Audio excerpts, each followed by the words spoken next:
দ্বিতীয় নম্বর ছোট সূরা, যার নাম হচ্ছে সূরা ইখলাস। সুবহানাল্লাহ। আল্লাহ তো কম বেশি তো সবাই জানেন, ঠিক না? যেটা 3 বার পড়লে একবার কোরআন খতমের সওয়াব হয়ে যায়। ভাইজান, আমি যারা এখানে স্কুলে পড়েছেন, বিজ্ঞান নিয়ে পড়েছেন, যারা ফিজিক্স নিয়ে পড়ালেখা করেছেন, যাদের ওই মানব জন্ম সম্পর্কে কিছুটা আইডিয়া আছে, মাইকের আওয়াজ যতটুকু যাচ্ছে আমার মা বোনেরা যদি শুনে থাকেন একটু গভীর মনোযোগ, কারণ এই বিষয়টা কোনো ঘটনা নয় যে আমি হুর হুর বলে গেলাম, কারণ এই বিষয়টা কোরআনের সাথে বিজ্ঞানের একটা যে সম্পর্ক আছে। অনেকে বলছে না ইসলাম মানে বানোয়ার, তা আপনি তো বিজ্ঞান মানেন, বলে যে মানি। আপনি বিজ্ঞান নিয়ে আসেন, আমরা কোরআন নিয়ে যাব। আপনার বিজ্ঞান হয়তো ফেল হতে পারে, কোরআন কখনো ফেল হবে না। আমার শিক্ষিত সমাজের ভাইয়েরা একটুখানি বললে বুঝবে, বিজ্ঞান প্রমাণ করেছে এই পৃথিবীর সৃষ্টির পিছনে একটা বিগ ব্যাং কাজ করেছে। বিগ ব্যাং যে থিওরিটা 50 থেকে 100 বছর আগে হয়তো আমাদেরকে জানানো হয়েছে, একটা বড় বিগ ব্যাং হওয়ার কারণে গ্রহগুলো আলাদা হয়েছে, নক্ষত্রগুলো আলাদা হয়েছে, পৃথিবী আলাদা হয়েছে। এই তত্ত্বটা যেটা 50 থেকে 100 বছর আগে বিজ্ঞানে দেওয়া, 1450 বছর আগে কোরআনে আল্লাহ সেটা আগেই উল্লেখ করে দিয়েছেন। সুবহানাল্লাহ। গবেষণা তো করতে হবে, না হয়তো সম্ভব। এবার আমি আপনাদেরকে যে তথ্যটা দেওয়ার চেষ্টা করছি, উলামায়ে কেরামের দোয়াকে সাথে নিয়ে একটু বোঝার চেষ্টা করবেন। আপনি, আমি, আমরা যে জন্ম হয়েছি, পৃথিবীতে আসার আগে কোথায় ছিলাম? মায়ের, যদি কষ্ট না হয় একটু বলবেন, মায়ের পেটে যে আপনি আমি এসেছি সেটা হচ্ছে বাবার পিঠ থেকে। বাবার মাধ্যমে মায়ের কাছে আসলাম, মায়ের পেটে স্থান পেলাম। ওই স্থান পাওয়ার পরে 7 ধাপে আমরা পেটের মধ্যে বড় হলাম। আল্লাহ যেদিন হুকুম করলেন সেই তারিখে, সেই ঘন্টায়, সেই মিনিটে, সেই সেকেন্ডে আপনি আমি দুনিয়াতে আগমন করলাম, ভূমিষ্ঠ হলাম। এই মানব জন্মের ব্যাপারে শিক্ষিত সমাজের ভাইয়েরা বোনেরা জানে ক্রোমোজোমের একটা বিষয় আছে। কয় জোড়া? 23 জোড়া। ঠিক আছে তো? তুমি একটু বলো কয় জোড়া? তুমি না, তুমি বলো কয় জোড়া? এই আমার ভাই বলছে 23 জোড়া। 46টি। 23 জোড়া, 23 জোড়া কত হলো? 46টি। এই 46টি 23টা জোড়ার সমন্বয় হওয়ার পরে আপনার আমার গঠন হয়েছে। আপনার আমার কথা নয়, ডাক্তারদের কথা, বিজ্ঞানের কথা। তাহলে জন্মের সাথে 23-এর একটা সম্পর্ক। আরেকটু জোরে বলেন, জন্মের সাথে 23-এর একটা সম্পর্ক। বড় চমৎকার বিষয়। কেন কোরআনের মতো কেউ একটা আয়াত আনতে পারে নাই?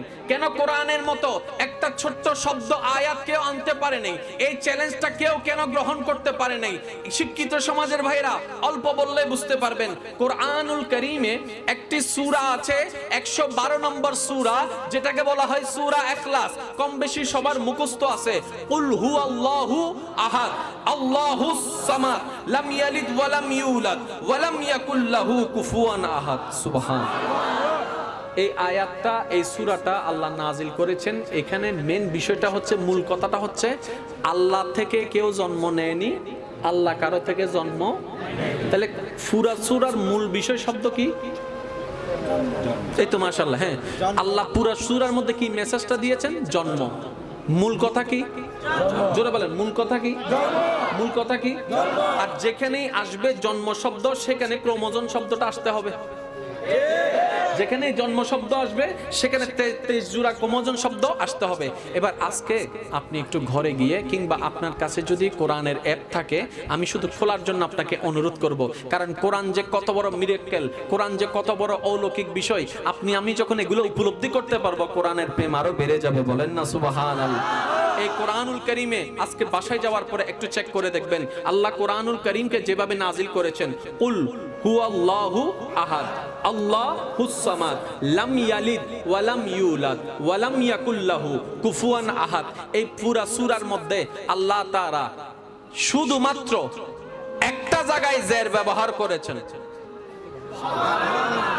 পুরা সূরার মধ্যে একটা জায়গায় শুধু জের। কোন জায়গায়?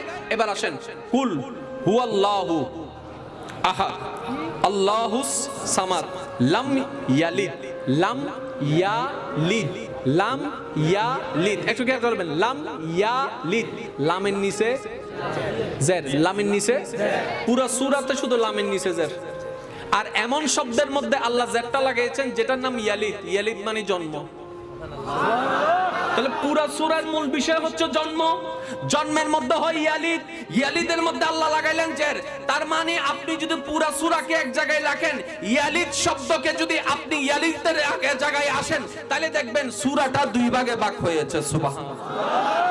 ইয়ালিদের আগে চলে যান, একটু খেয়াল করবেন, কুল হুয়াল্লাহু আহাদ আল্লাহুস সামাদ, লাম, লাম পর্যন্ত আপনি যদি দেখেন বরাবর 23টা হরফ। ইয়ালিদের আগে লাম পর্যন্ত মোট 23টা হরফ। ইয়ালিদের পরে শুরু করে ওয়ালাম ইউলাদ থেকে শুরু করে একদম কুফুয়ান আহাদ পর্যন্ত যদি হিসাব করেন 23টা হরফ। ইয়ালিদের আগেও 23, ইয়ালিদের পরেও 23। সুবহানাল্লাহ, সুবহানাল্লাহ তো বলেন। রব্বে করিম 24 হলো না কেন, 25 হলো না কেন, 21 হলো না কেন? রব্বে করিম বলে আয়াতটা সূরাটা আমি নাজিল করেছি, আমি এটা জানান দিচ্ছি, আমি কারো থেকে জন্ম নিইনি, আমার থেকে কেউ জন্ম নেয়নি, আমি জন্ম নেওয়া এবং দেওয়া থেকে পাক, আমি স্রষ্টা, আমি খালিক, আমি মালিক, আমি আল্লাহ, আমি সৃষ্টি করি, যে আমি কারো থেকে সৃষ্টি হই না, আমি কারো থেকে জন্ম নিইনি। এই জন্মের বিষয়টা হচ্ছে ইয়ালিদের মধ্যে আমি এমন ভাবে সাজাই দিলাম জ্ঞানীদের জন্য যেন তারা গবেষণা করে বের করতে পারে। জন্ম নিতে তো 23টা ক্রোমোজোনে লাগে, 23, 26টা 46টা ক্রোমোজোন লাগে। আমি আল্লাহ ওই 23 ক্রোমোজোন থেকে পাক হয়ে আছি। বলেন সুবহানাল্লাহ রে জোরে।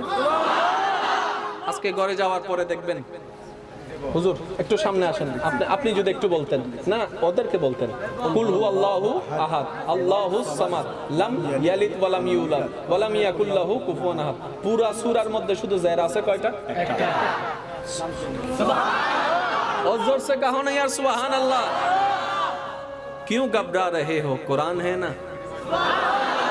परेशान क्यों होते हो, डिप्रेशन में क्यों जाते हो? अरे आपके पास कुरान है, आपके पास सूरा रहमान है, आपके पास सूरा यासीन है, आपके पास सूरा मुल्क है, आपके पास रहमतुल लिल आलमीन है। क्यों घबरा रहे हो?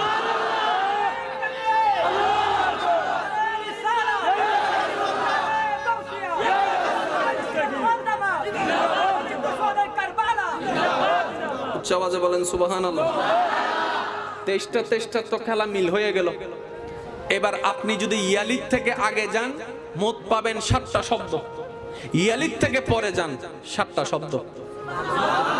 এখানেও ম্যাচিং, জোরে বলেন, এখানেও ম্যাচিং, এখানেও ম্যাচিং,